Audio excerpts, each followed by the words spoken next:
Okay, good evening everyone. We are again back to our webinar for this evening, and our topic for tonight is recommended practices for sustainable domestic water system. Okay, so this PowerPoint was originally presented by architect Danilo Ravina of Cebu during the convention of the new NAMPAC way back in 2012, in March of 2012, and that was the time when many master plumbers who were originally members of the NAMPAC decided to separate from the NAMPAC to form a new group, which at that time was called New NAMPAC. Okay, New NAMPAC, or meaning it's pro change NAMPAC, meaning master plumbers or plumbing professionals who wants to have change in the management of the plumbing professional organization. Okay, so I was able to get permission from him years back to edit this and update it. So we've been offering this PowerPoint with a lot of additional slides added and or modified. So let's proceed with our usual opening prayers. In the name of the Father, Son, Holy Spirit, Amen. Lord God, we praise and thank you for fixing our time, for allowing us to be able to conduct again this webinar for the benefit of our younger colleagues in the plumbing profession, as well as of course MEPF practice. Lord God, we ask that you guide us, especially yours truly, who will be conducting this, and Lord God, I ask that you guide yours truly so that I'll be able to impart clearly the intent and meaning of the slides or the PowerPoint. Lord God, we also ask that you keep us away from the sickness, keep us away from accidents, including our loved ones, our family, Lord God. And also, we ask that you provide for us, guide us in our work, our means of livelihood, our businesses, our endeavors in life. All of this, Lord God, we ask in the mighty name of your Son, Jesus Christ, who lives and reigns with you forever and ever. Amen. So, again, I'm Engineer William Jacinto Juan. I'm a registered master plumber and also a professional electrical engineer and MEPFS practitioner. We've been in this plumbing practice since 1989, when we passed the plumbing examinations in September of 1989. So we also finished, in addition to electrical engineering, we also finished our mechanical engineering course at the National University. And yours truly was the president of the Pro Change NAMPAC in 2012. But originally, I was also elected as one of the national directors of the NAMPAC the previous year in 2011 in Davao during the national convention. Okay, so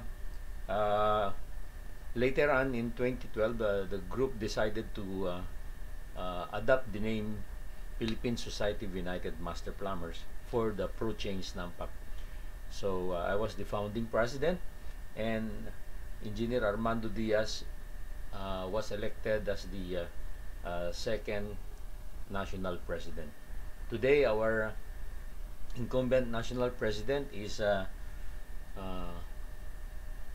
architect.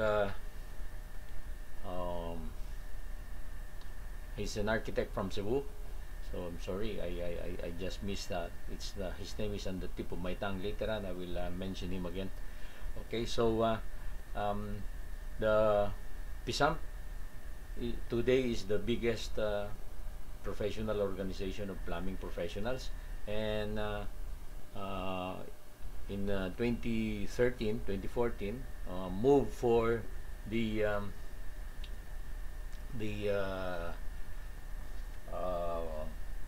upgrading of the law, the uh, the law that governs the practice of plumbing, to plumbing engineering. And as a matter of fact, the group was able to get approval in the House of Representatives through the sponsorship of then Congressman Nograles, Alexis Nograles of Davao City, together with Congresswoman Escudero of Sorsogon, the mother of former Senator Chis Escudero, now the governor of Sorsogon. And of course, that was done together with the help of some other master plumber leaders coming from the Philippine Society of Plumbing Engineers. Okay, and of course, it was approved in there. First reading, second reading, and up to the third reading in the House of Representatives. However, when it was forwarded to the Senate for its own approval, then the chairman in the Senate was Senator Antonio Trillanes. He did not took a positive action on it, and set on it actually, so that in all the time that he was there, from 2014 until the time that his term was finished in 2019, the plumbing engineering bill wasn't approved.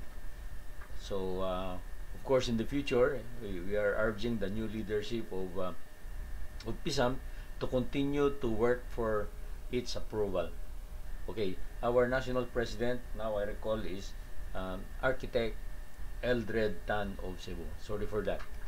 Okay, so so if you wanna ask me what group of plumbing professionals would I recommend, of course, I will tell you, the Philippine Society of United Master Plumbers is today the one that really wants to pursue the upgrading of the plumbing profession. And of course, it's also the leadership of the PISAM, then Engineer Armando Diaz, and yours truly, that formed the MEPF organization of the Philippines, and open opportunities for those who may want to practice multiple discipline. If you want to practice mechanical, electrical, plumbing, and fire protection, then you can join the MEPF organization of the Philippines. You can send your credentials via email through mepf.org@yahoo.com. I repeat, mepf.org@yahoo.com. Just attach all your credentials, resume, transcript of records, and scanned copy of your licenses, if ever. If you are a licensed professional already, your title will become Certified MEPF Engineer. But if you do not have a license, but you are already practicing, or you want to become a member, then upon approval by the screening committee of the MEPF organization of the Philippines, your title will become Certified MEPF Practitioner. Okay, is that clear? So again, let's proceed.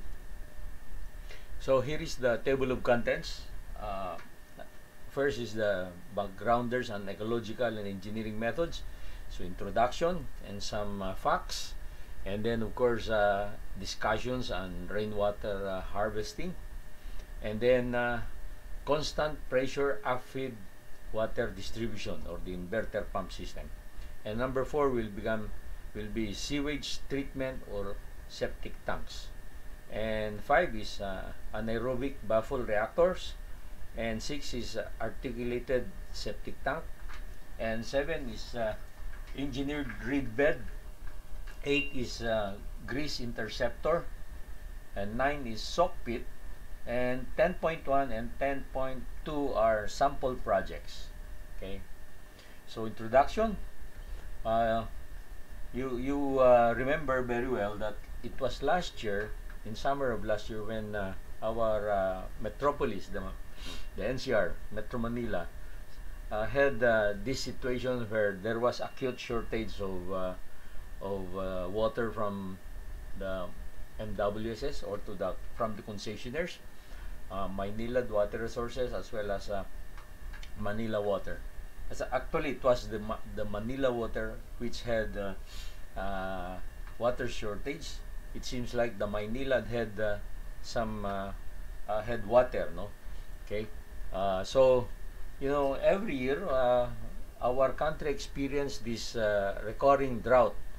And this is a picture of the Angat Dam, where you would see the drying up of the slopes of the lake, and maybe this it is caused by, of course, siltation, no? That means that the Angat Dam and some other dams require rehabilitation by the removal of the silt that has accumulated through the years.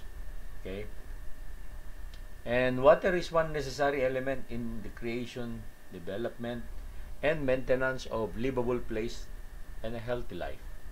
This is the reason why there is a need to take good care of this precious community. That's why we want to have suggestions like these sustainable practices to be observed and implemented, or practiced by plumbing professionals. The rapid population growth, uncontrolled migration, industrialization, among others, have created an enormous burden on our water supply. Every progressing, or every metropolis that will move forward to this urbanization and industrialization will suffer these shortages every now and then. Unless we start to use water in a sustainable way, soon we will suffer dire consequences. In the principle of stewardship, all of us should take a high level of responsibility towards water usage. As a professional plumbing designer and practitioner, we should make water recycling a personal advocacy in our designs, calculations, and project implementation. Okay, so there are some facts. Global water supply, there's not much to drink. Although the whole world is mostly body of water, the fact is drinking water is not aplenty, no? So this yellow portion and the total pie representing the available water in the world is only a very small portion, no? The readily available percentage of fresh water is only 1%. 1%, while the unavailable fresh water is 2%. And these are the ice water in the North Pole and in the South Pole, and some others, no, underneath the earth. The salt water is about 97%. So that's a fact. So even if you have that 1%, still not enough, because sometimes some of these fresh water are contaminated. Okay, so another slides coming from our research. The water that is flushed down the toilets is 30% of the total, and the water we use for taking a bath or shower is 35%, and there is this remaining 35 here, 20 plus 10 plus 5. So let's take a look at them. The 5% is for cleaning. Okay, 5% for cleaning, and then the yellow is kitchen and drinking. Okay, and the blue is laundry. So the laundry also takes a very big volume of water. Okay. Okay, so water and urbanization. More than half of the world population, over 3.5 billion people lives in cities. Okay, so that's almost half of the population, no, of the world is in cities. Today we have about 6 to 7 billion, and every second the urban population grows by 2 people. No? So every second, 2 people are being born. So therefore, uh, definitely there will be more water that is needed because there are more people being brought to life, right?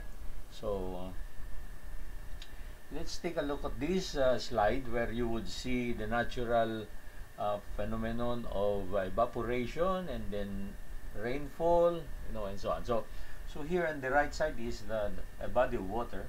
It could be a lake, a river, or the sea. And you would see these arrows going up, representing evaporation. So heavier evaporation. So the moisture would go up to form the clouds.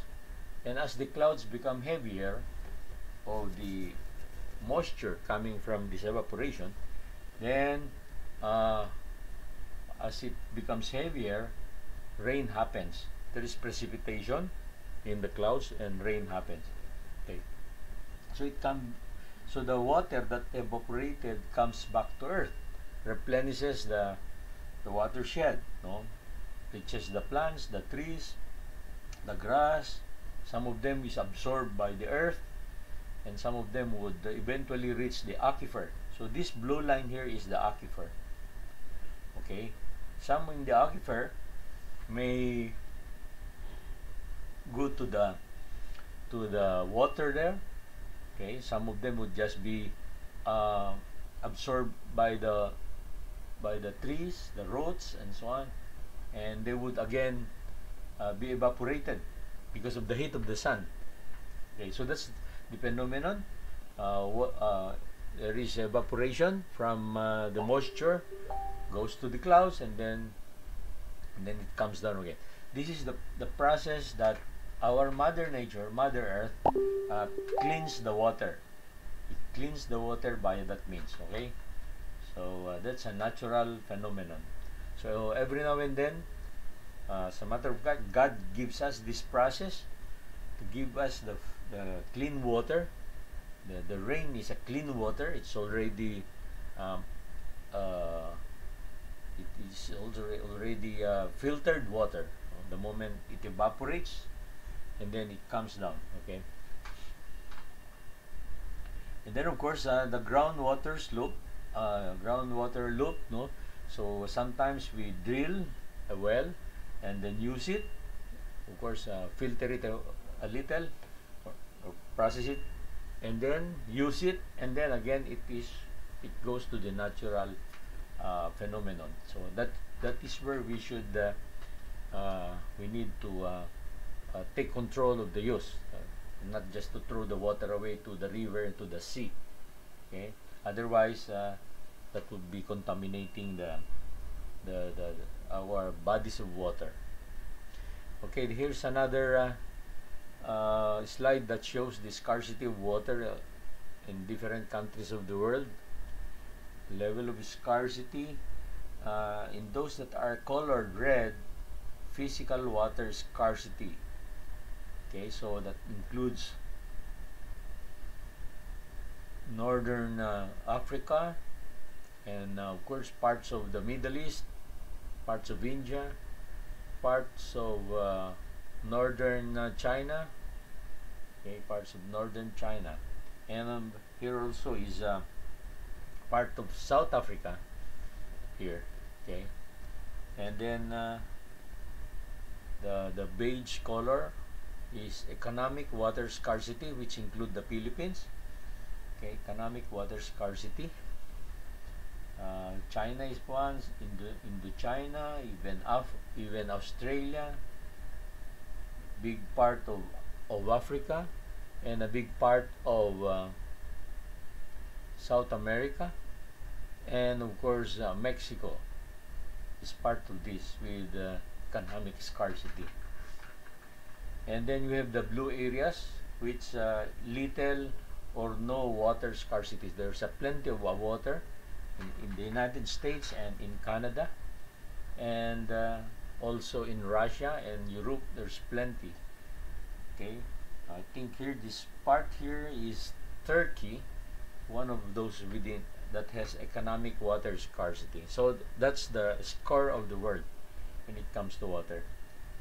So risk of water shortages is also high risk is the dark colored countries. Yan. North Africa, parts of India, here. In our country, we have, of course, low risk to no risk. Okay. Now let's see the supply of water here in Metro Manila. Water is collected there at the Umiray Dam. Umiray Dam is in the Sierra Madres. Okay, here is a symbol of it. Here's the Umiray Dam, and there is a tunnel there which would bring the water to Angat Dam. And then from the Angat Dam, water is transferred to the Ipo Dam.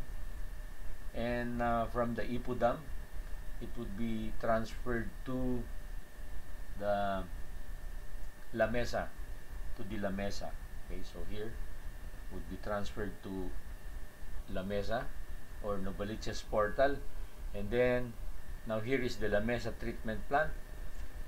Some of these would be coursed through to the Bagbag Reservoir, and it would be distributed to the West Zone. So the West Zone is controlled by Maynilad Water. Okay, so this portion is by Maynilad Water. So they have two treatment plants there. La Mesa Treatment Plant 2 and La Mesa Treatment Plant 1 and 2. Okay. And of course, the other side goes to exactly the La Mesa Reservoir, and it would then transfer, or it is transferred to the Balara Treatment Plant near Katipunan, or the UP Diliman, just at the back of the UP Diliman. And it is being distributed, and then of course some of the water would be distributed to the San Juan Reservoir in Domingo, okay, and to be distributed to the East Zone. Some of the water would just be distributed directly to the Marikina Valley, including of course parts of Rizal, and this is under the Manila Water, MWC, Manila Water Company, while the other one is Maynilad Water. Okay, so that's how water is distributed as of today. So Umiray, there's a dam bringing it to Angat, and then from Angat transferred to Ipo, from Ipo going to 3 tunnels. Of course, from the Angat, there is also the water that goes to National Irrigation Administration for watering irrigation purposes. Okay, and schematic of it. Those were schematics here, but we have a plan here where you would see the Angat watershed here and the Angat Dam here. This is the Angat Dam, and there's the Ipo Dam here, very small dam compared to the Angat Dam. And then from the Ipo Dam, water is transferred to here, the La Mesa Dam. So the tunnels and aqueducts from Angat or Ipo all the way to La Mesa is quite a long tunnel. This violet line here, okay, and then from the La Mesa watershed, it is now transferred to different areas in the NCR as well as in the east, including parts of Cainta, Taytay, Anguno, and so on and so forth. Okay, and this is just a graph of the level of in the La Mesa Dam. The green line is the 2017 level, and then the blue is the 2018 level, and the 2019 level is this one. So as you could see, there was a continuous reduction of the water level in the La Mesa Dam. Okay, and according to the European Chamber of Commerce of the Philippines, or ECCP, in May 2016, Metro Manila and other key cities in the Philippines, including Angeles, Baguio, Cebu, Davao, will most likely experience severe water shortage by 2025. So that was in 2016, and the water shortage happened in 3 years' time in 2019. So further to that prediction or report, cities will experience drought in water supply unless immediate measures in improving water security are put in place. The ECCP Vice President Henry Schumacher said. Okay. So, and let us see the average tariff, meaning to say the price of water. So, in 1997, it was still very cheap. Dark blue is Maynilad, and the pink line is Manila Water. So, in 1997, when their contract started, the price for Maynilad is 4 pesos and 96 pesos per cubic meter, and Manila Water only have 2 pesos and 32. And then you will notice that little by little, their peso per cubic meter increased and increased. For Manila Water, there was a steep increase 2002 to 2003. You will notice this line going to that line in 2003. Then again it increased again in 2005, this line. And then 2006, in 2007, it flattened a little, and in 2007 to 2008, increase again, and then 2009, increase again. Take note that there seems to be something happening. In 1998, it's almost flat because it is an election year. Okay, and then in 2001, it is flat again because it is an election year. And then in 2004, again it was flat again. And then 2007, it is flat again. And then increase and increase. So there seems to be,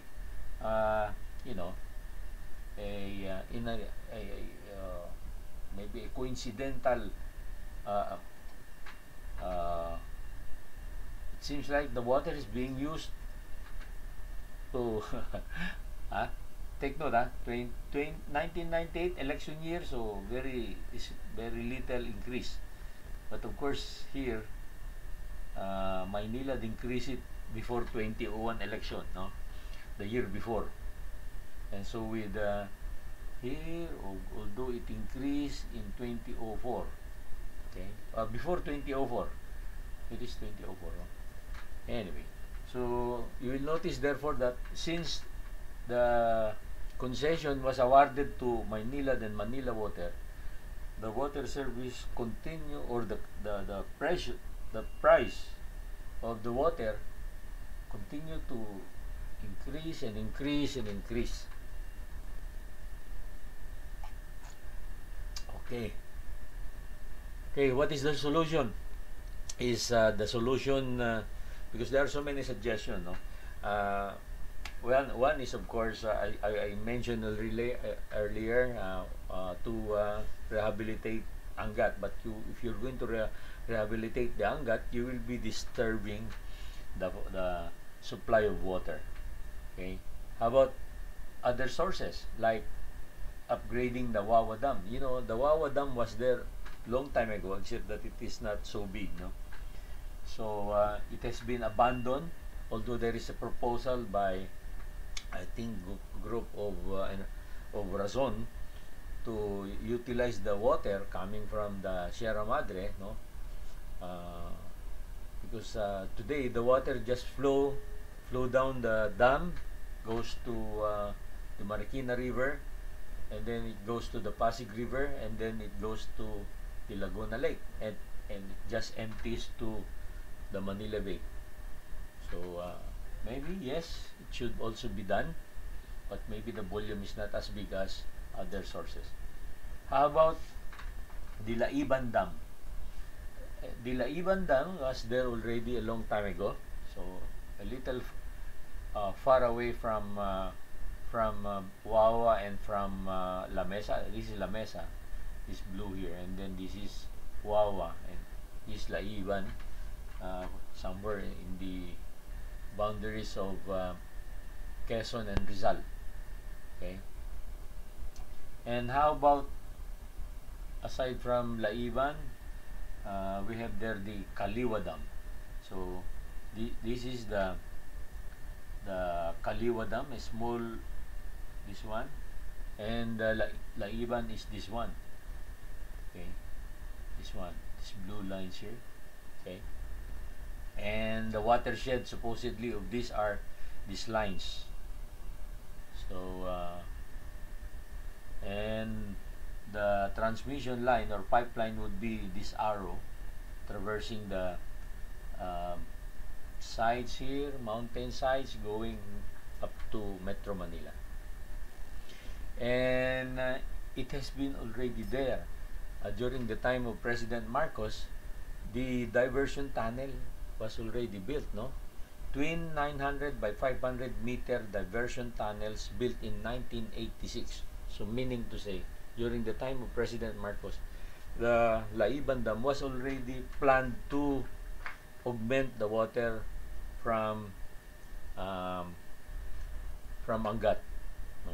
But for some reason, they did not pursue this, no? This line. They instead they put this aqueduct coming from Ipo and Angat, as well as those coming from Umiray during the time of President Ramos. The Umiray Dam was developed, and then the tunnel was constructed. And here is a picture of the diversion tunnel of the Laiban Dam, waiting for use. No? So nobody is using it. Here you would see it. It's finished already. So the government really is wasting a lot of money. So you can say that that when President Corazon Aquino came to power, they did not continue to use this project built by the government of President Marcos. So by using the Laiban Dam, it would augment the available water today. No? So this color is the present existing supply, which is about 4,932 million liters per day coming from Umiray, Angat, Putatan, and groundwater. And then of course, this is the water that would come from Laguna Lake, Putatan, and of course the green would be the projected water from Kaliwa Dam, and this yellow-orange would be the contribution of the Laiban Dam, and that would be by the time 2026, which is about 6 years from now. That's supposed to be the target now. Of course, today with this planned schedule, the water coming from the Kaliwa Dam should already be tapped, but since it wasn't adopted by Manila Water and or the MWSS, so this is not available as of today. So again, that's a delay on the part of the MWSS or the government. Okay, so what is therefore our alternative to get this to provide us this sustainable water? Okay, let's look at this. My suggestion is rainwater harvesting. Oh, because we cannot just rely on what the MWSS or the government has to give us, or the Manila Water and Maynilad Water, the the concessionaires can offer us, can provide for us. So we plumbing professionals should encourage or include in our design rainwater harvesting. Okay, without rainwater harvesting, you would see this perennial flooding. Every time it rains, there is the excess water in our streets and cause this picture or this situation to happen. So we should do something so as to lessen this, mitigate this flooding, and that is by harvesting rainwater. Rainwater harvesting is a method of collecting, storing, processing rainwater for various consumption and use. Rainwater harvesting provides benefits such as water supply for both potable and non-potable uses, and it helps mitigate flooding and water supply shortages. Okay, so there are so many ways to collect the rainwater, like this simple use of drums here, where you just interconnect the small drums to equalize them, and you would have a downspout diverted to one or two of them. That's one. Or here is a bigger plastic drum here, and there is a diversion of water line coming from the downspout. As simple as that. Okay. So at present, more and more urban centers and cities in our country like Quezon City, Mandaluyong, Cebu, Davao, Iloilo, among others, have taken initiative to adopt and implement green programs that requires the installation and utilization of rainwater harvesting systems. The Green Building Code prepared by the government through the DPWH is another program that shows a growing commitment and realization by our government and the benefits of this green technology. Rainwater harvesting not only saves money but also helps mitigate urban floodings. And here are other ways. So this one is using those blue plastic drums, and space saver because the designer put the arrangement in a vertical mounting.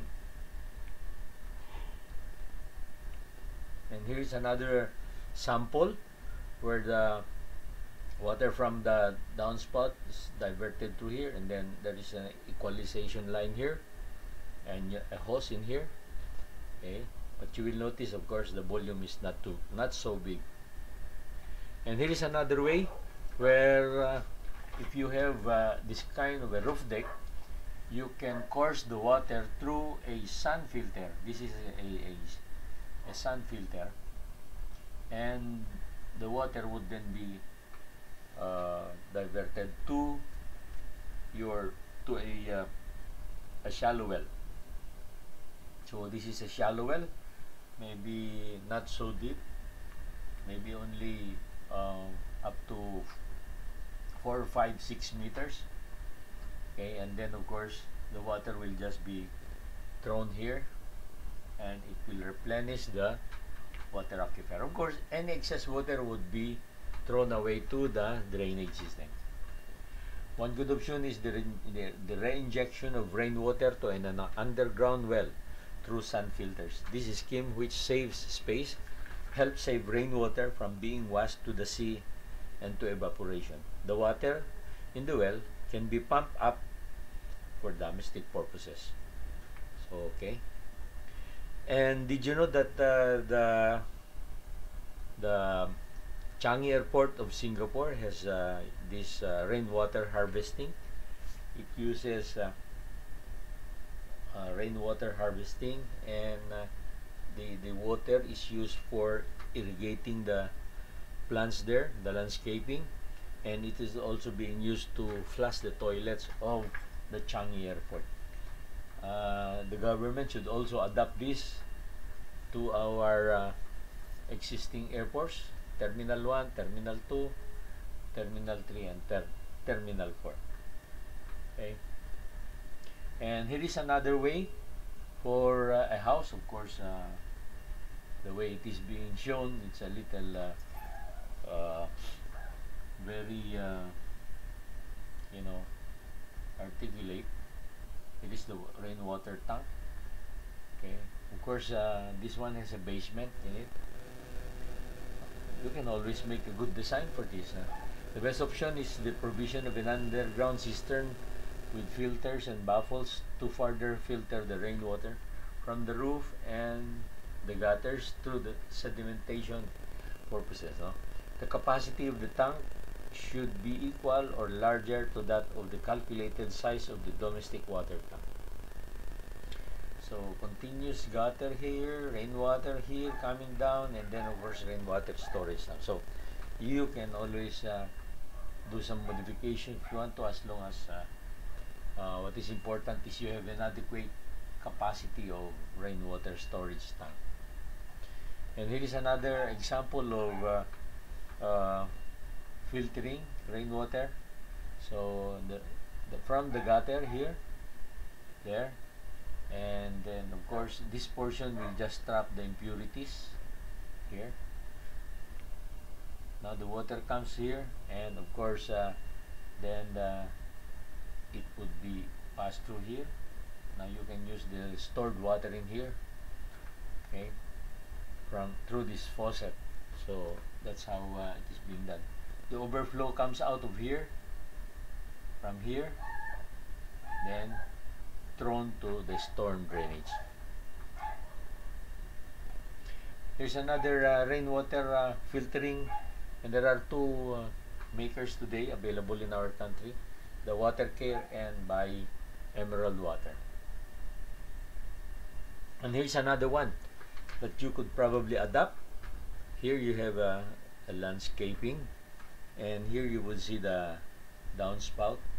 Then it passes through a filter, a basin or downspout filter, and it goes to this storage with a filter, and then goes to here, and there's a pump here transferring it to there.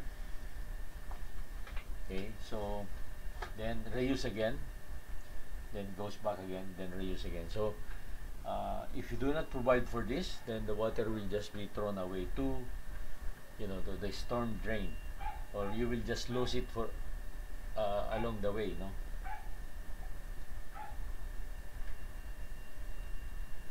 Okay, deep well water system.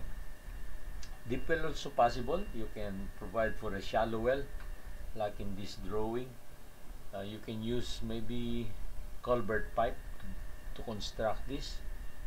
Usually the depth of this is, like I said, not so deep. But in the Marikina Valley, the level of the aquifer is usually not so deep. So, and then you have to check on it. So you can connect a pump and use it. No? So of course there is a need to filter the water that is coming from the aquifer, because it's usually, the water is usually hard. Okay, so there's a need to do some filtering. And here is a sample of a deeper deep well, which would be able to reach the aquifer here. The blue lines are the aquifer. Okay, so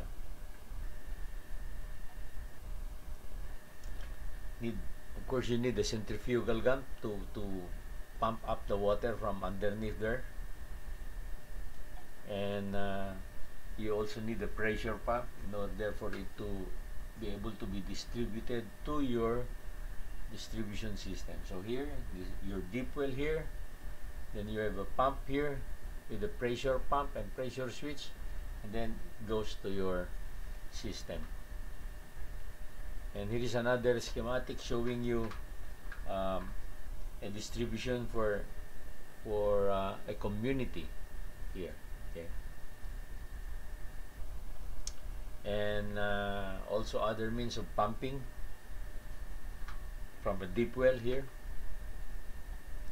And so with this, again from a deep well until you can transfer the water to your house. Okay, Another diagram showing almost the same earlier. And here is a diagram showing how they dig deep well. Okay. Usually in location where the aquifer is very deep, you need to do this, no? Okay. And another shallow well design. Okay, so that's an option to do deep well. Okay. Although the National Water Resources Board controls this, but you know, if there is a scarcity of water, then you cannot stop people from digging. Where will they get water if there is no available water from the concessionaires? So, okay, this should always be an option for everybody. People cannot just become thirsty. Okay, so before we proceed to the next point, seawater supply systems, let's have a short break. Later on, as I go back, we'll visit the chat box and greet those who are already in there.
Okay, we are back.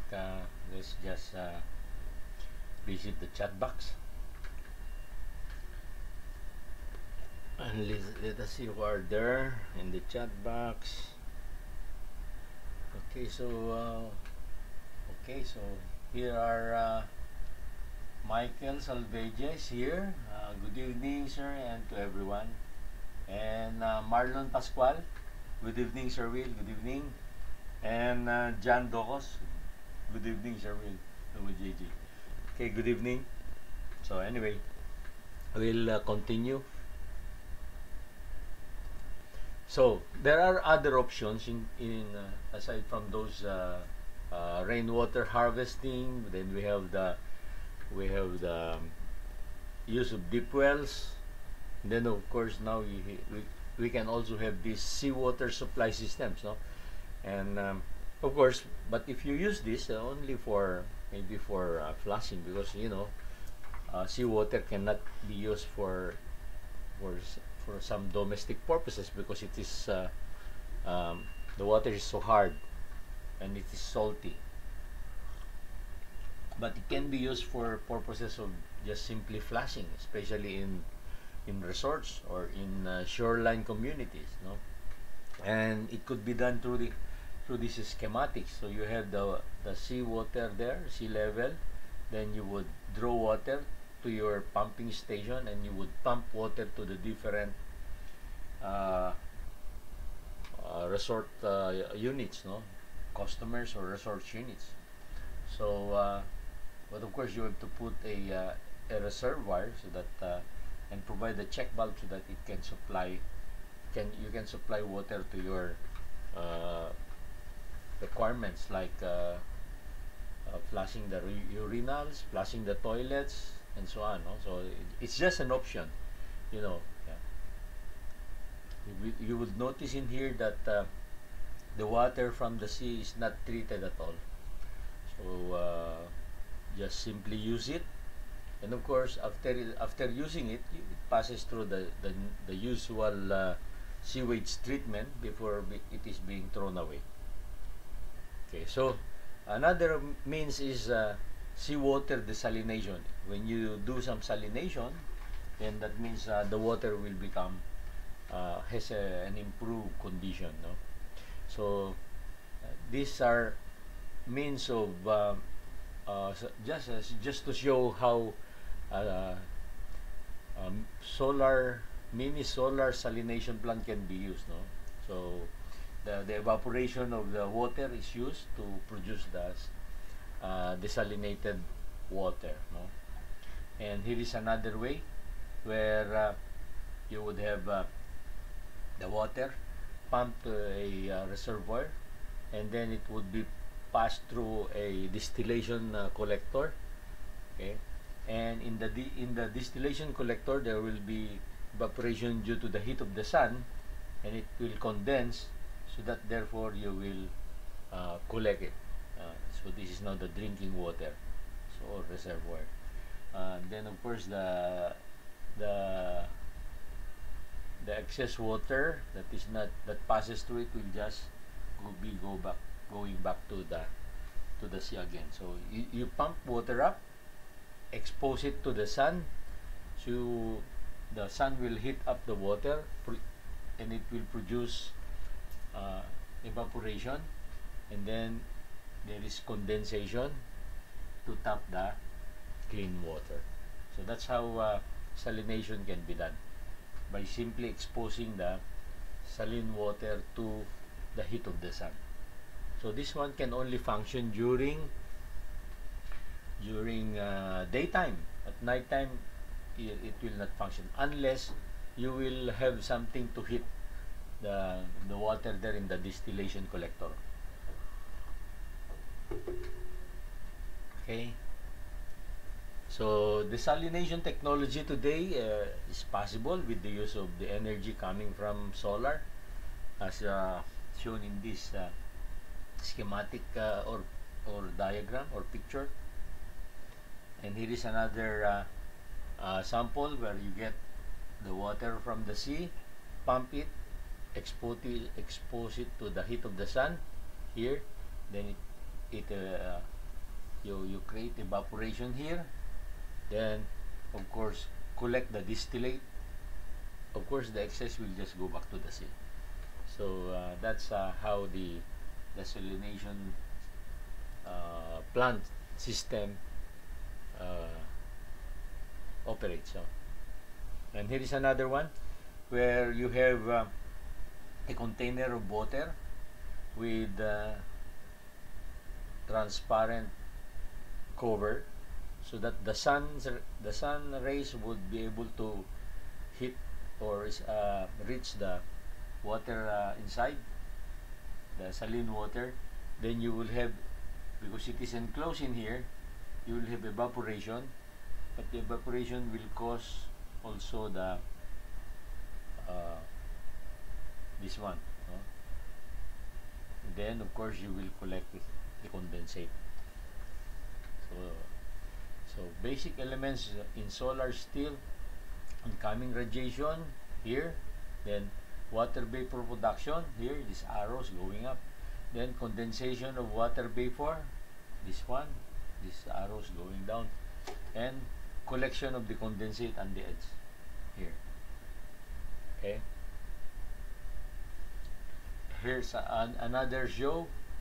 So you get seawater intake, then screening, then filtering, then goes to reverse osmosis. Of course, the excess will just go back. Okay, so there, here you will be producing the drinking water. So far we've seen rainwater harvesting. So this is the clean water, and then you have the deep well, and then you have the direct usage of the seawater, but limited only. And then of course the fourth one is the desalination. You know, in Saudi Arabia they have a lot of desalination plant there. Okay, now we go to pumping system, effective or efficient pumping. In my previous PowerPoints on how to make plumbing plants, I already introduced this to get also on my PowerPoint on plumbing inspection. I already introduced this. The conventional system is to bring the water up to an elevated tank, and by gravity you bring it down and distribute it in the different floors. So there are two pipes in here. One is the up feed pipe, and the other one is the down pipe. And there are two tanks, one in the basement or ground floor, and the other one is on the roof deck. So again, the conventional, usually it has two pumps to transfer water to the roof deck. Now the other one is by the use of this kind of system, constant pressure upfeed. Constant pressure upfeed, which just simply pump up the water to the different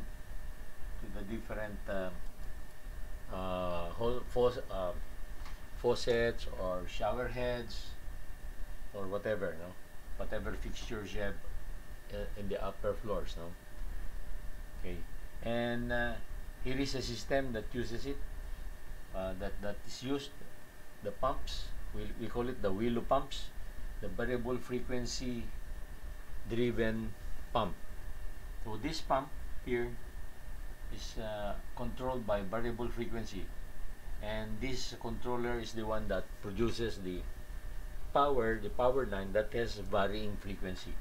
So meaning to say, you will have AC, 220 volts AC here, and then this controller will convert it to direct current, and then invert it again to alternating current, but of varying frequency, in order to produce varying speed of the motor. Okay, this one is very efficient because it could save as much as 80% of the energy. Can you imagine 80% of the energy? So say for example, if you have a 10 kilowatts unit pumping, then that means that this system can only consume 2 kilowatts. 2 kilowatts, because the other 88 kilowatts will be saved.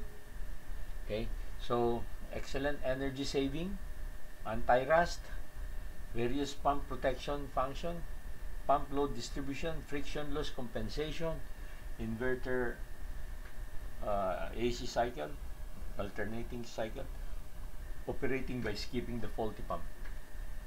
So there's a programmable logic controller that does this, many of these features. No?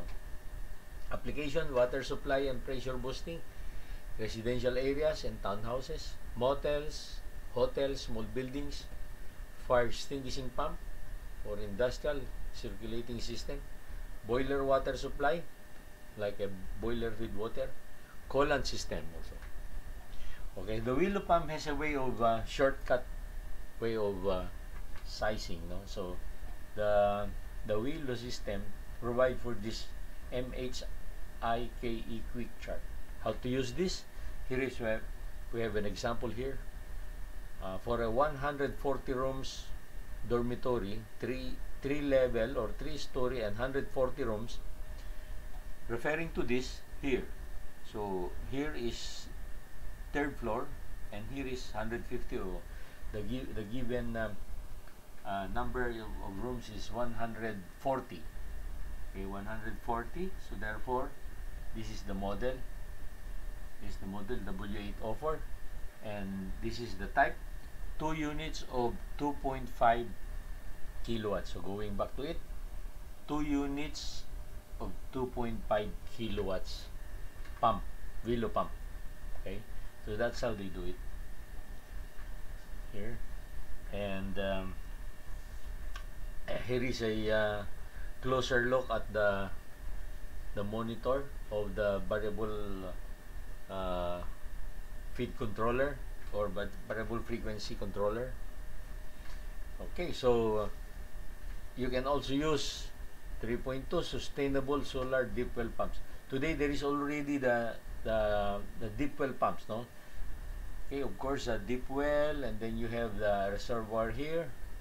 Okay, and then you would have solar panels, and the power from the solar panels would be used to power up your deep well pumps. Okay, and the deep well pump usually is a submersible design.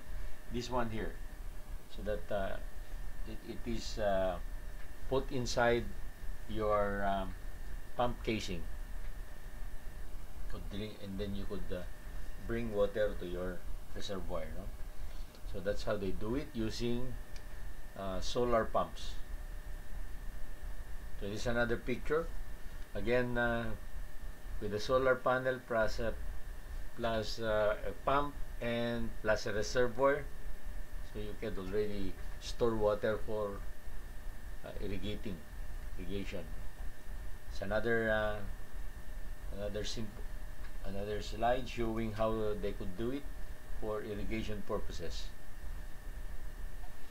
Now we proceed with the provisions of the Clean Water Act. I have discussed this already in my previous PowerPoints on plumbing. So just to emphasize again the provision of the Clean Water Act. Okay, anyone discharging wastewater will be penalized. That's what the Clean Water Act of 2004 is, no? And it mentions about discharging, injecting. I'm sorry, no.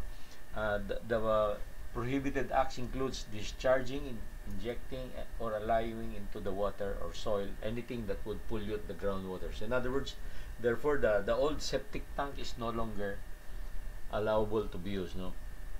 And also provided in this Clean Water Act is not to allow directly using booster pumps in distribution system. So in other words, if you connect a booster pump to suck water from the water mains of Manila Water or Maynila, it is against the Clean Water Act of 2004.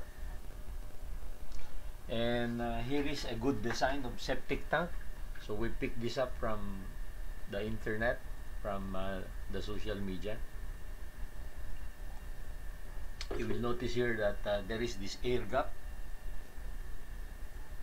This is the air gap or air space. Here, air gap, air space. So this is the inlet coming from your from the inside. Then the dirty water would come down here. Then the light water would move here. Then it would settle here. Then again there. settle again, and then here and there. Of course, the word leaching is no longer correct, because when you say leaching, you are allowing the water to leach into the soil. No, the Clean Water Act no longer allows leaching. So the term here should be settling. You settle the impurities at the bottom of the chamber. So this should be settling chamber 1, settling chamber 2. Of course, this is the old digestive chamber. Okay, so many make a mistake of using elbows here, elbow here, elbow here, and so that's not correct. Okay, and here is now the suggested design. As you could see, there is also the air gap, but in here this design already includes a sand filter, which I have introduced in my last PowerPoint on how to prepare plumbing plants. Okay, two designs on this. One is one line digestive, then you have the settling 1, settling 2, and the sand filter. Okay, here is digestive, then settling chamber 1, settling chamber 2, and then you have the sand filter and gravel filter. Usually the sand filter and gravel filter are shallower than the septic tanks. The reason for this is it would will make easier to maintain the sand filter. If you need to replace the sand or the gravel because it is already full, then it will become easier. You just remove the covers, and by hand you can already empty the gravel and replace it. Okay, and here I added a new several slides to describe this septic tank that I suggest. No, okay. The septic tank shall have a 3-chamber design consisting of digestive chamber, settling chamber 1, settling chamber 2, compliant to the Philippine Clean Water Act of 2004, Republic Act 9275 in features, and to the 1999 National Plumbing Code of the Philippines in volume capacity. It shall no longer have leaching chambers or open bottom chambers. No?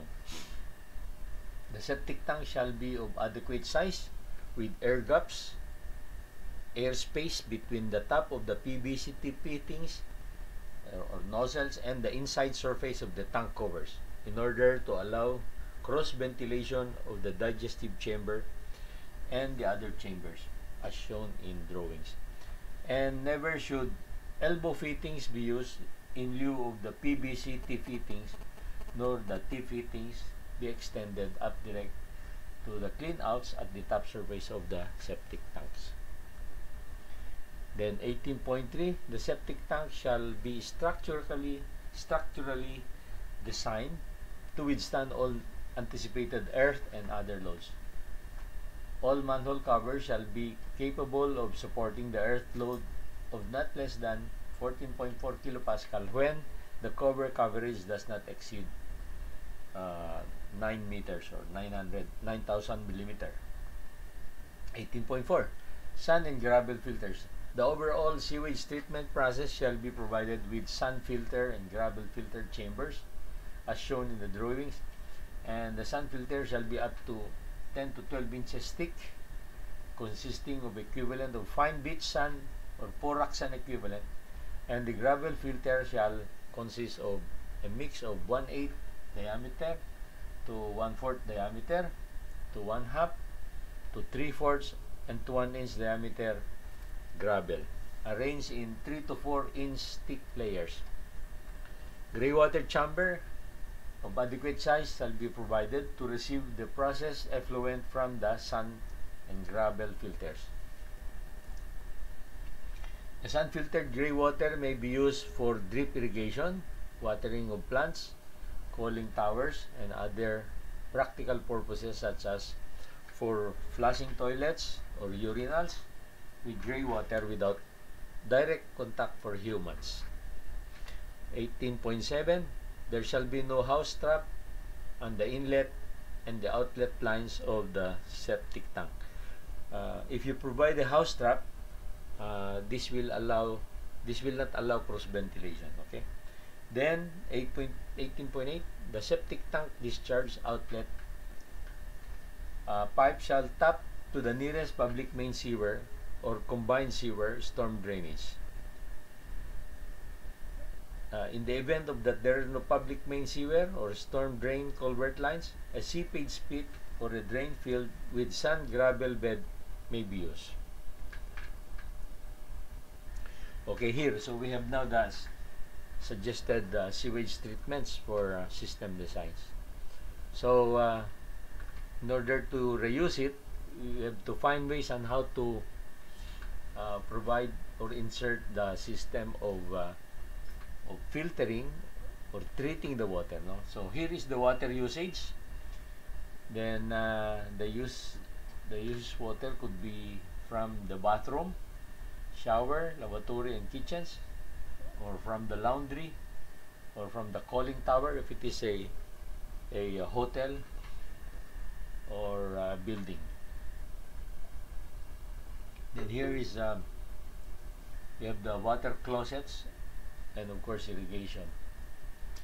So then of course here you have from the showers to the laundries thrown to the sewage, and from the water closets thrown to the sewage. That's the conventional system.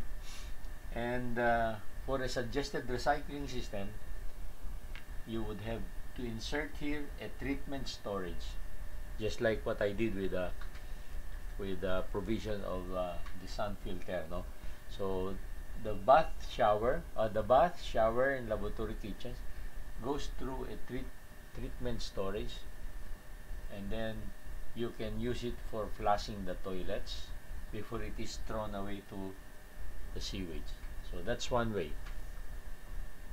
Of course, the laundry, cooling tower, and irrigation can be thrown away there. No.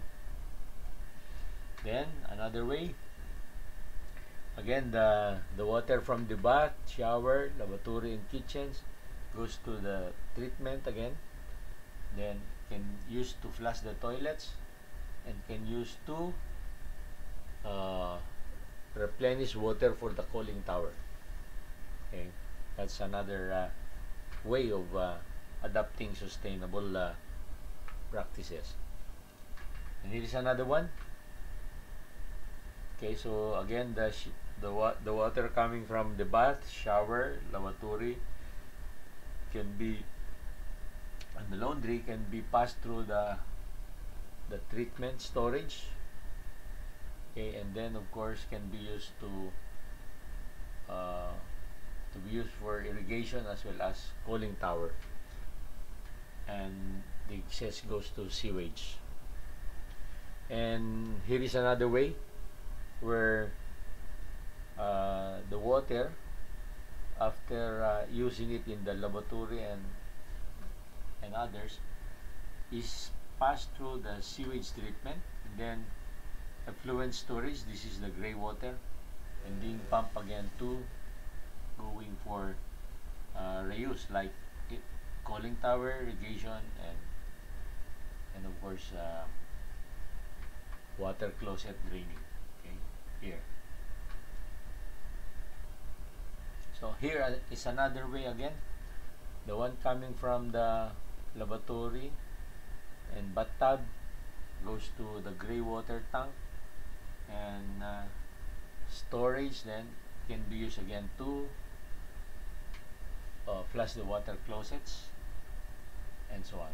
Okay, so there are so many ways for you to adopt this recycling of gray water.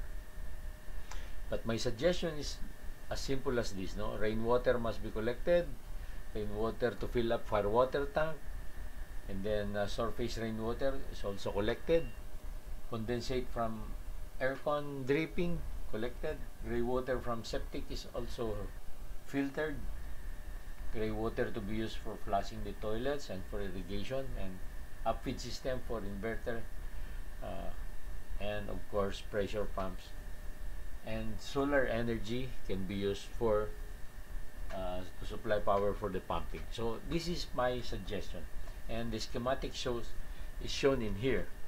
Okay, on the right side is the septic tank, digestive chamber, settling chamber 1, settling chamber 2, and the sun filter, and the gray water tank.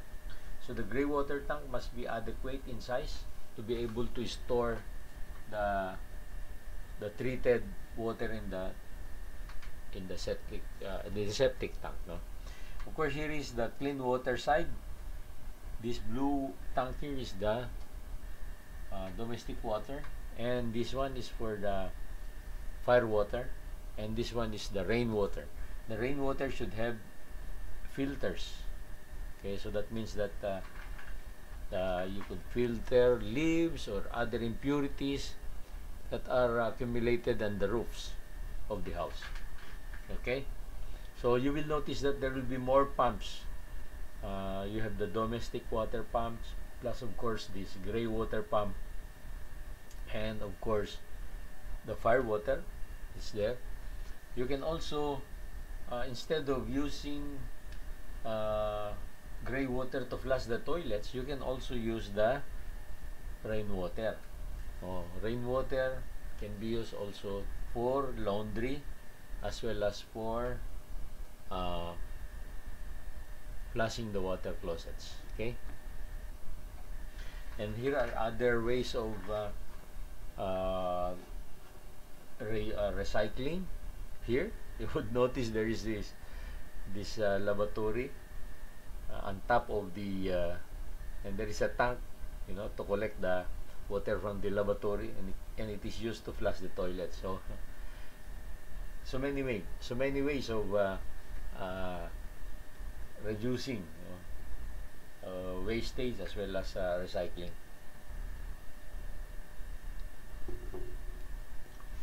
Okay, so sewage treatment system components. This is the old system: seepage pit and the disposal field. But the problem is, of course, the Clean Water Act. Here you would notice a septic tank design, but the drawing will show you a very narrow, very small air gaps. But anyway, so this in general is the design of the septic tank,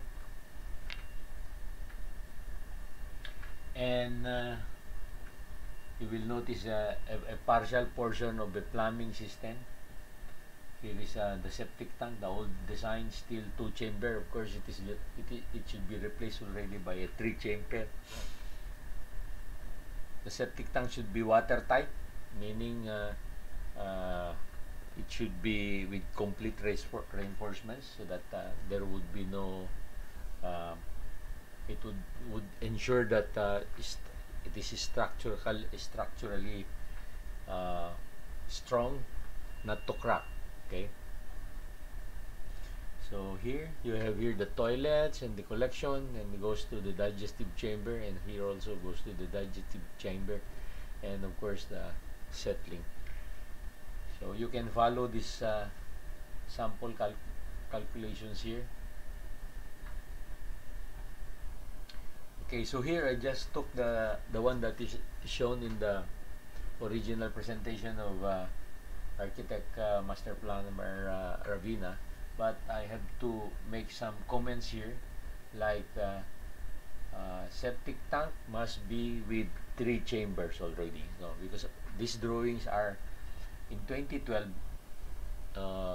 The Clean Water Act already is in operation, but most designers still show the 2-chamber design, which is, it has been replaced already with a 3-chamber design. Okay. Again, here it's the same old design. You will notice that the air gap is too small.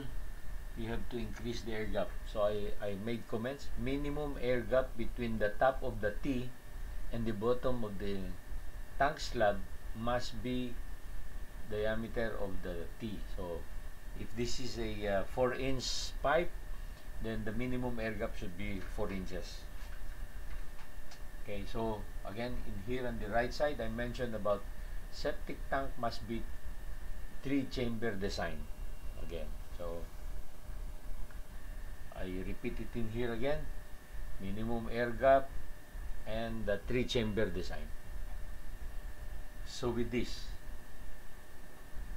okay, sizing of the septic tank. So you can also follow this based on the National Plumbing Code of 1959, but it was revised in 1999. Okay, and here is another way, as suggested by coming from the National 1959 Plumbing Code. And here is another one where you have here the single family dwelling number of bedrooms, so you can base it from there also. So whichever, no? And estimated waste, wastage, flow rates. You can also use these figures to come up with the volume. And here again, sizing of septic tank fixture unit method. So by using the fixture unit method. And here some samples of portable septic tanks. This is a plastic tank. The only problem with the septic tank is it has a very short duration. Okay, because the volume of the digestive chamber is very small, no? Okay, so and part of the second chamber is not provided. It's just they provide here carbon filter or charcoal and some gravel, so the water would, before it comes out here, would pass through this charcoal or carbon filter. Now this design will not allow cross ventilation, as you will notice, no? Unless there is a perforation on the part here. You must have perforation here, so that cross ventilation will happen. Okay. So this kind is only good for 5 to 7 persons, but definitely the time for servicing could be less than a year. You need to have removed the accumulated solids inside here. Okay, so you can also do in this way by connecting them in a series if there is a bigger volume. But again, like I said, you will be limited with the time. Okay, so maximum of 1 to 2 years maybe. Okay, this is a way on how to install it, and evaluation and testing being used by the supplier of such tanks. Usually is being used only for construction purposes. Then private sewage disposal, and that is with the use of a disposal field and the seepage field. We should be very careful with this, because again, this provision now violates the Clean Water Act. See, because here you will have throwing away the gray water here, and if the aquifer is not so deep, then tendencies you might contaminate the aquifer. So with this kind of design, providing for a seepage pit, so I added this comment: this kind of sewage treatment without articulations is no longer allowed due to the possible contamination of water table as embodied in the Clean Water Act. So be careful, the septic tank must be designed with the articulations that we have suggested already, like providing for a sand filter, and as much possible provided with a gray water tank, so as not to just throw the water to the soil and you might contaminate the groundwater. So same with this design. You have to provide sand around it so that you will lessen the infiltration of the water aquifer. So again, I added this notice. This kind of septic tank is no longer allowed due to the possible contamination of the water table as embodied in the Clean Water Act of 2004. So again, let's be careful with this design. Anyway, just show what has been presented before, but I have to put the necessary comments. Okay, but you can still use them, but of course with the you have to add the articulations that we are suggesting today. Okay, this one also, you will notice that there is the septic tank and then the drain field. There's a possibility that in the drain field it might again contaminate the water aquifer. So we have to check the depth of the water aquifer. Okay, same, this kind of sewage treatment without articulation is no longer allowed due to the possible contamination of the water table. So here, we illustrate that your septic tank, when it is thrown to your seepage pit, there is a possibility that the gray water could reach this water aquifer. So that's the point. Okay. Anaerobic baffled reactor. So the anaerobic baffled reactor is a means of articulating or improving the performance of the septic tank.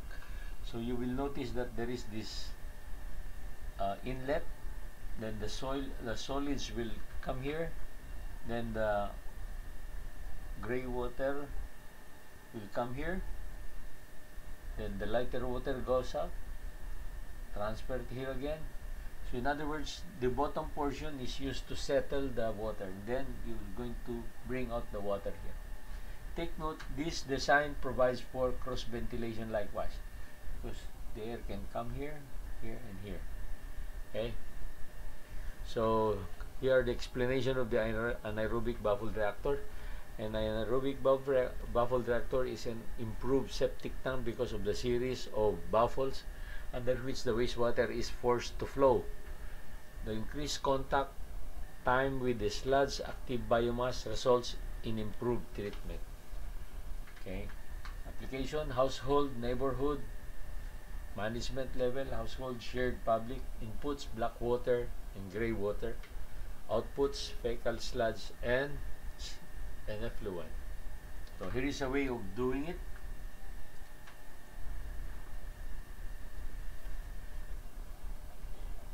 And here again, sample of it is how it is being done. So you would see the baffles here. These are baffles. These are baffles. Okay. Design principles: ABRs start with the settling chamber for larger solids and impurities, followed by a series of at least 2 or sometimes up to 5 upflow chambers.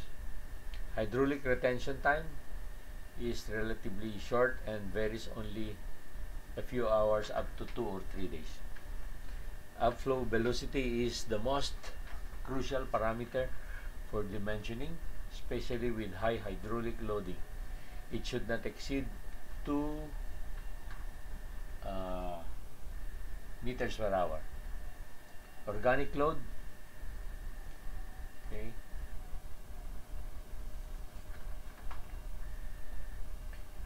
Then treatment performance of ABR is in the range of chemical oxygen demand about 65 to 90%, biological oxygen demand 70 to 95, total suspended solids removal up to 90%. So it is superior to BOD removal, 30 to 50% of the conventional septic tank. Okay, so operation and maintenance: inoculate, seed the ABR with active anaerobic sludge, and septic tank to speed up the start pace. Allow bacteria to multiply by starting with 1/4 of daily flow. And okay, so if you're going to do operation and maintenance of these tanks, you have to follow this. Okay, and here is more another articulated ABR. So you have here the digestive settlement chamber, and then you have how many? 1, 2, 3, 4, 5, and of course there is this outlet chamber. And you would notice here the cross ventilation, here, here, here, then going to the vent.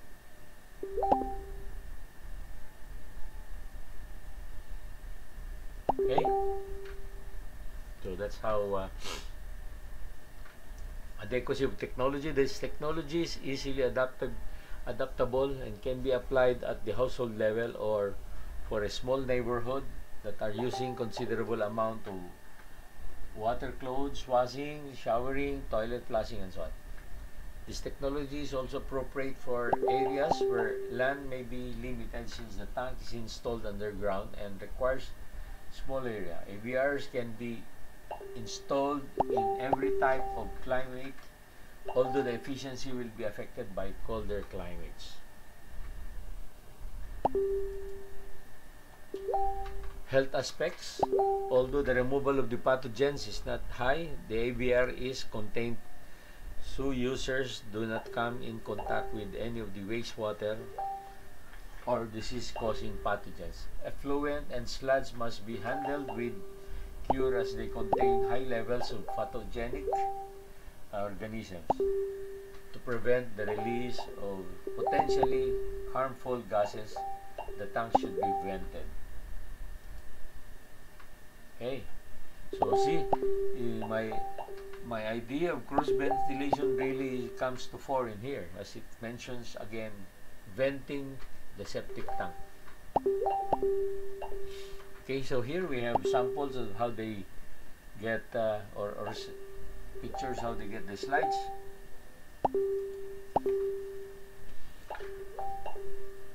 And here again, sampling the water. Advantages: resistant to organic and hydraulic shock loads, no electricity required, gray water can be managed concurrently, can be built and repaired with locally available materials, long service life, no real problems with flies or odors if used correctly, high reduction of organics, moderate capital cost, moderate operating cost depending on emptying, can be low cost depending on number of users.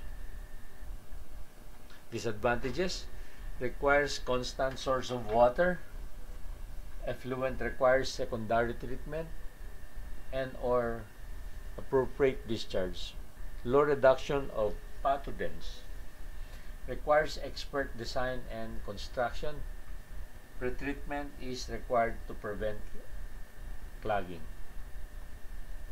And here is how to design it. ABR. Step 1, solve the estimated maximum sewage flow. N is designed population, F is the sewage flow rate in liters per day. 2, solve the estimated maximum peak flow rate. So maximum peak flow in cubic meters per hour. And then T is the peak time period, hours per day. And solve for the settling chamber using this formula. Okay, dimension parameters 1 to 3 meters, and then length of width ratio approximately 1:1 or 2:1. Length to the height ratio is approximately 1.5:1. And here, solve for the volume of the upflow chamber. And then step 5 is determine the number of upflow chambers. Use length to height Okay, and here, then check for outflow velocity, then check for volume per capita. Okay, so it's a complete guide. Articulated septic tank for small to medium developments.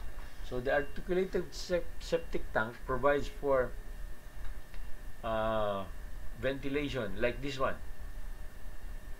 and there, but of course this the vent should be extended to something like two 2 feet above the tallest person. So let's say that's in the Philippines, you would have 6 footers, so plus 2 feet, so something like 8 to 10 feet height vent pipe. That's how it should be done. Otherwise, this kind of vent pipe, the obnoxious odors would come out of this very close to the people around the area.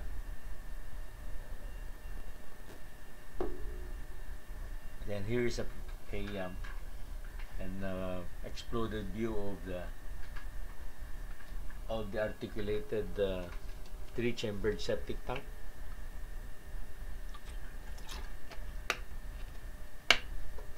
Okay. Then this one is my suggestion: aerated septic tank. By aeration, this transforms the septic tank into a small-scale wastewater treatment facility. A septic aerator pump breathes air into the digestive chamber.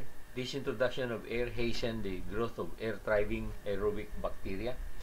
These bacteria in turn break down the wastewater, diminishing the harmful pathogens, producing a fluent that is harmless to the environment. So this is my idea, is to provide for a small air pump to supply fresh air to the digestive chamber and to the settling chambers.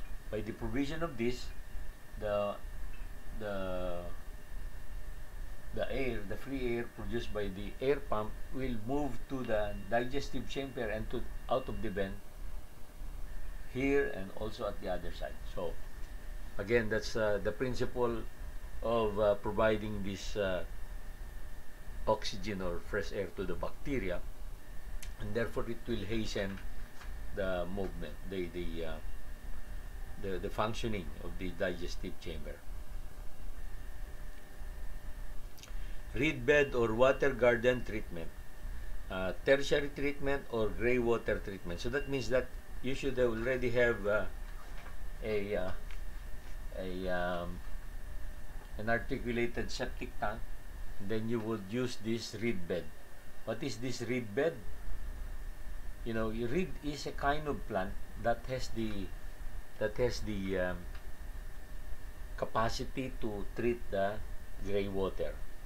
Reed bed technology was developed in Germany in the 1960s by Dr. Kathy Seidel.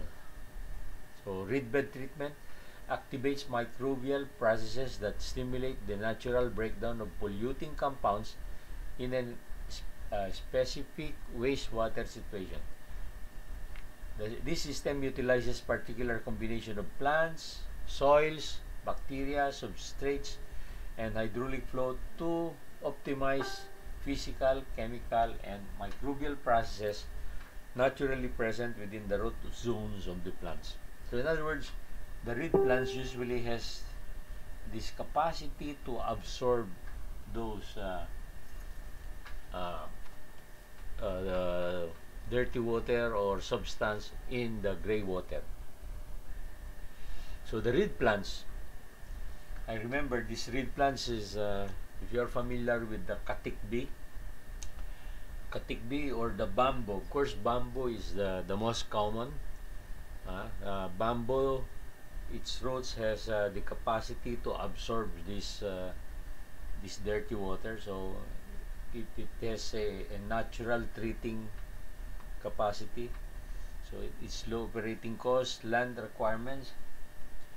The reed bed model, inlet zone here, and then of course quarry stones inside, and then distributor wall, Number 4, medium. Number 5, the reed plant, and so on. So here, so you could use here bamboo, not the big ones. You use maybe the Japanese bamboo, or the Chinese bamboo, the dwarf bamboo. So here it is. So you would see here a tank with an incoming piping here, okay, and the roots of the plants would be growing. It would absorb, therefore, the impurities. This is it. And here is an example of which: Bayawan City Fisherman Village, Gawad Kalinga, 700 households, 183 cubic meters per day, or 2,700 square meters in area here, okay. And later on, after its operation, you would see already the reed plants are growing robustly. So let's go back to the initially it's small, the plants still small, later on they became big already. And a closer look of it shows like this. So in other words, the plant roots absorbs it. If this would have been planted with bamboo, then it would be much better. And that's the quality of the water. And this is the initial construction. And of course, later on with these are the reed plants already. Here, Buri Resol also in Puerto Galera. Later on, the plants has grown this way, the reed plants. And here, unknowingly, these are plants, these are reed plants, no? So, if it is properly designed, I mean the water, then you will not notice that the reed plants are absorbing the water, or treating the water. Is another way: sewage, wastewater treatment, roots plus microbes, and so on. Here, so you have the incoming effluent here, and then being absorbed here, and then after being treated, it will come out of here. So usually these kinds are very slow, no? Very slow in treating the gray water. Calculating the size of the reed bed. In calculating the size of the reed bed, the following formula and its variables are required. So A is equal to T times Q divided by N times J. And A is the area of the reed bed, T is the retention time, 5 to 8 days, Q is the flow rate in cubic meters per day, and N is the gravel cavity rate, 0.4 for sand and gravel, and J is the height in meters used, 0.7 to 1 meter. Okay, so here's sample project calculation. 20-bed pension house requires a reed bed treating system. What will be its possible size? Solution: determine the estimated sewage flow rate from the National Plumbing Code. Use 60 liters per bed per day. Q equals 20 beds times 60 liters per bed per day, or 1,200 liters per day. Then determine the following retention time. Use 8 days. Height level is 1 meter. Gravel cavity is 0.4, substituting. Then 8 times 1.2 divided by 0.4 divided by 1 is equal to 24 cubic meters. Okay? So grease trap and grease interceptor. To assure that you would have a good functioning plumbing system, you must have a grease trap in order to get hold of the oil and the grease. So, okay, grease is an unnecessary problem, usually coming from the kitchen. Okay, so grease trap is like this one. You know, oil is always lighter than water, so oil will float. So it will be trapped in here, and you have to clean it regularly to remove the the the grease that's solidified.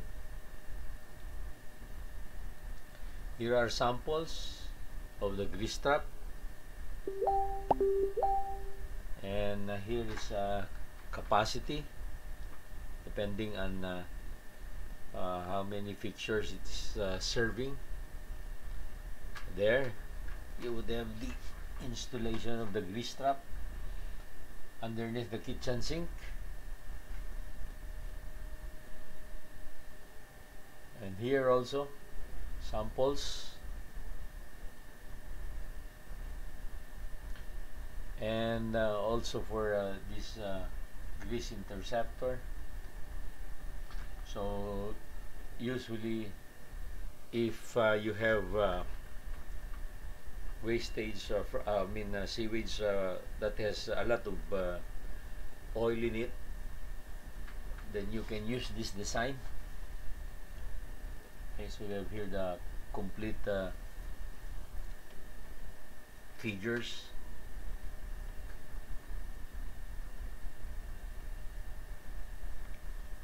So you can also use sinks kitchen, one that would process the garbage.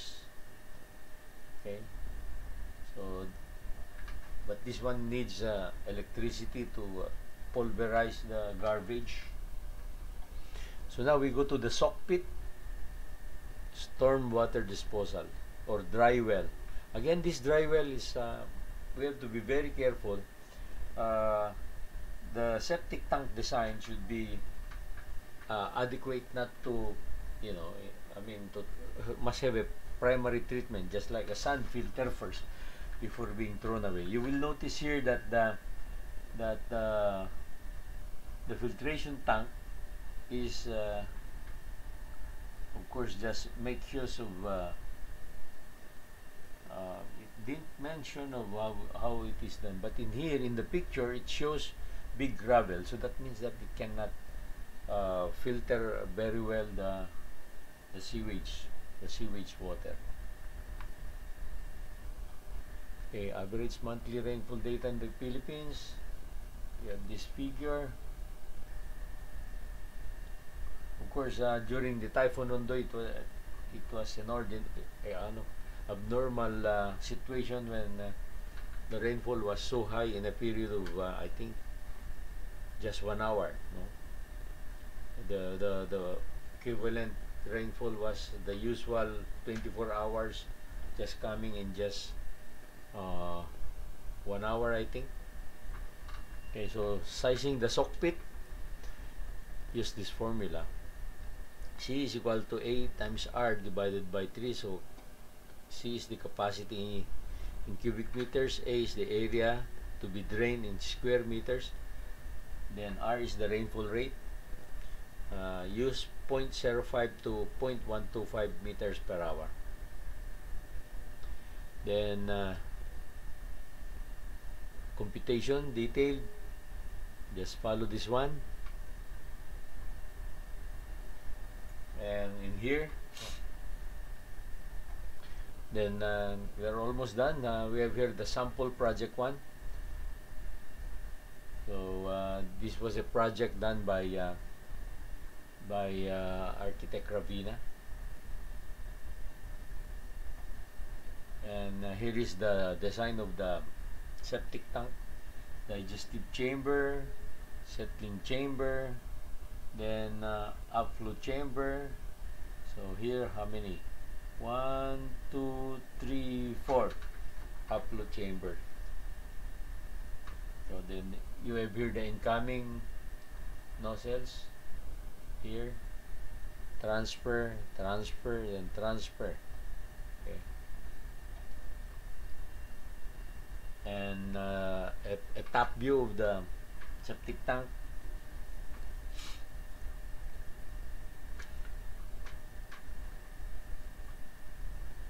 here I would suggest the addition of a gray water tank, maybe here, gray water tank, and the cross section, digestive chamber, then settling chamber, then these are the upfeed chamber, upfeed. So take note, there is the cross ventilation here, section along the upflow chamber, and upflow chamber, settling chamber. Okay, take note of the air gaps here, air gaps.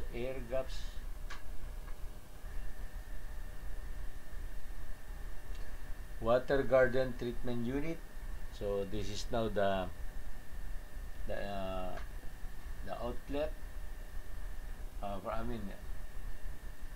from the septic tank here, and it is the outlet. Okay, but here is the garden, reed bed garden.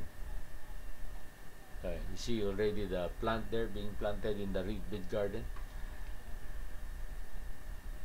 And grease interceptor, plant chamber, grease interceptor also, plant cover, soak pit,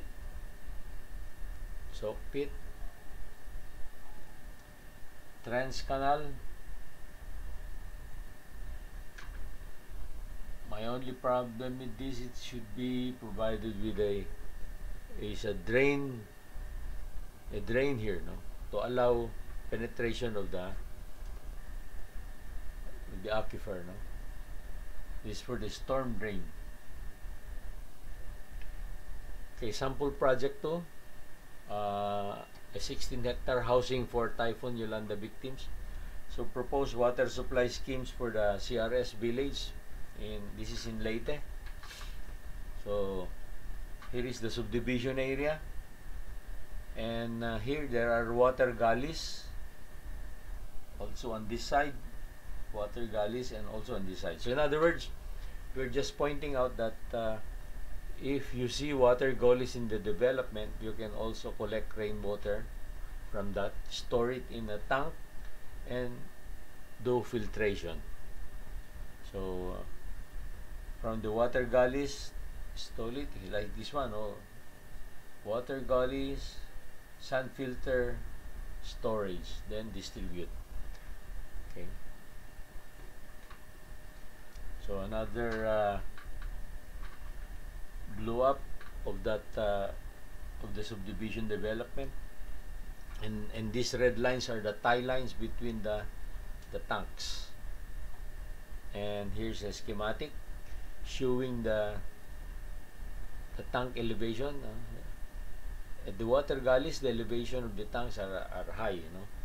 Like this one, 31 meter elevation. This one is 28 meter elevation. This one is 27 meter elevation. And these are the tie lines to show the interconnection of the lines coming from the 3 tanks provided in the project. And here I just added the discussion on the cross ventilation of the septic tanks. And here, house drain, house unitary line. Then the suggestion to convert water from the creek, or to convert the creek present in the area development for water impounding facility. Space runoff also from the gullies collected, and of course added again the design of the articulated septic tank with the sun filter here. So with this sun filters, and adding here means of treating water in a resort. You would notice here a floating resort. So I just added here for your reference. Okay, so this was originally prepared by architect and RMP Danilo Ravina in 2012. Okay, so that's my comment, and then thank you. Okay, so I'm not feeling very well, so I just anyway. So we suggest that we go to the chat box.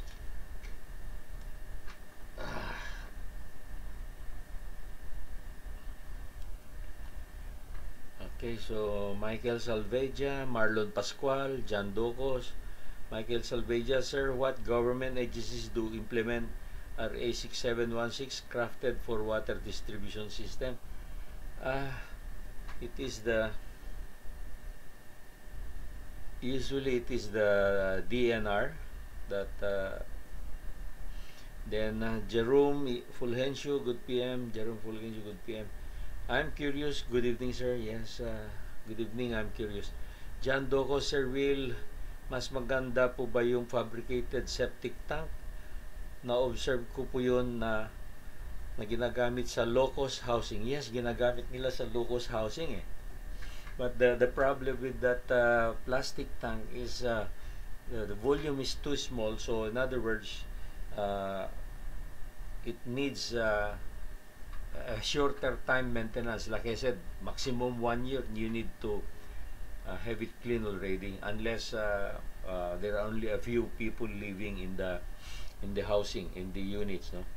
Emil Embile, watching from Singapore. Yes, Emil, thank you for joining us regularly.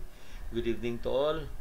Michael Salveja, sir, how often possible is rainwater to be alternative source of potable water for drinking? You know, rainwater is a clean water, no? Although many say that there is the acid rain, but as long as you do some filtering with it, and with the lot of filtering, you can use it for washing. No? Of course, if you are in places where are like in China, where you have industrial cities, maybe the quality of rainwater is so bad. But in our country, where there are not much problem, and since the DNR has been very strict already in the implementation of the Clean Air Act. Remember, they very strict. The DNR is very strict on this. They monitor the particulates in different parts of the metropolis, and they would usually penalize those that are throwing away, dirty air or solid waste or dirty water, So that's already a big factor in our atmosphere, when therefore would encourage us to do rainwater harvesting. Let me just show you again.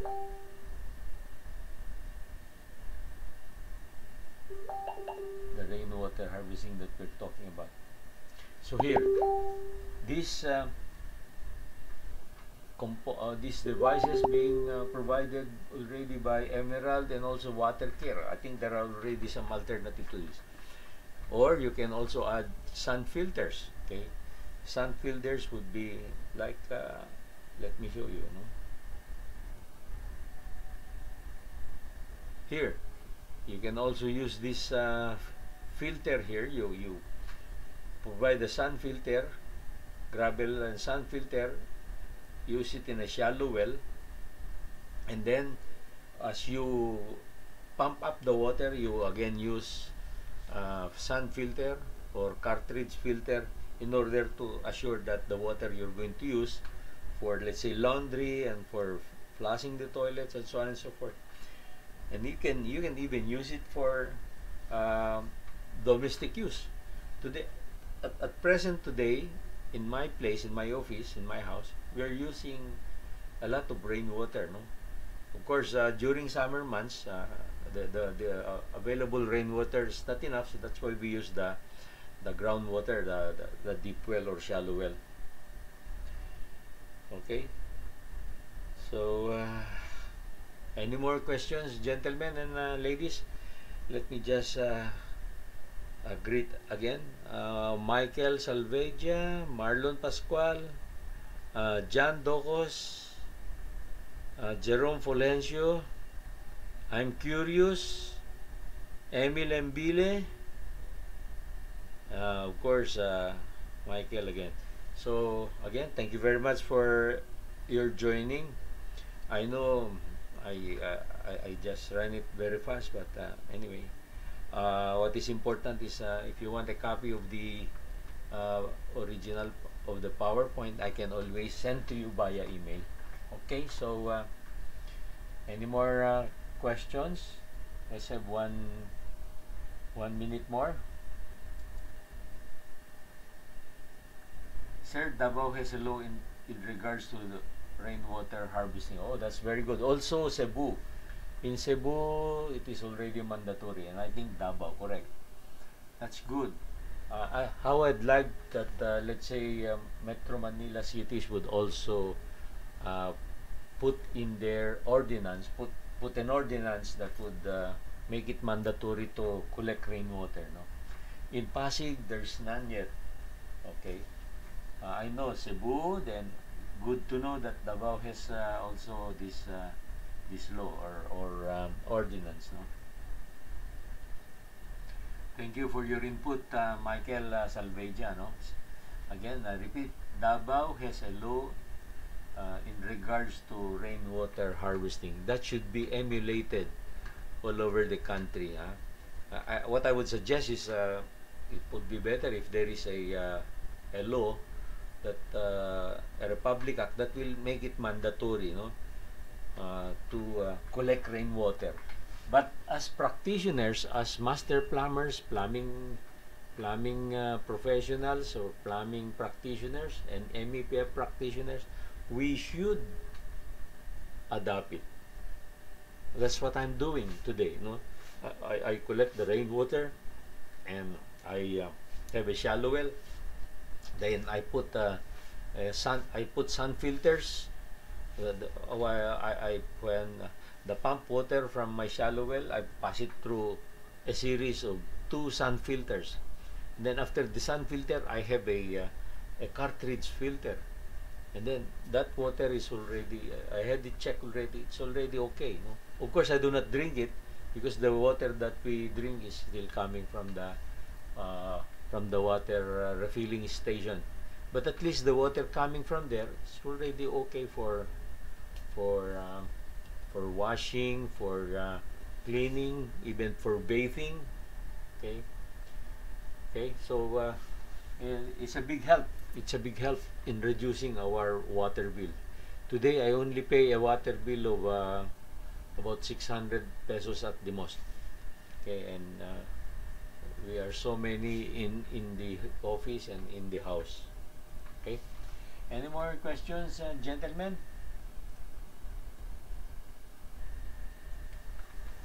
Okay. We have consumed 2 hours and let me check. 2 hours and 9 minutes roughly. Any more questions?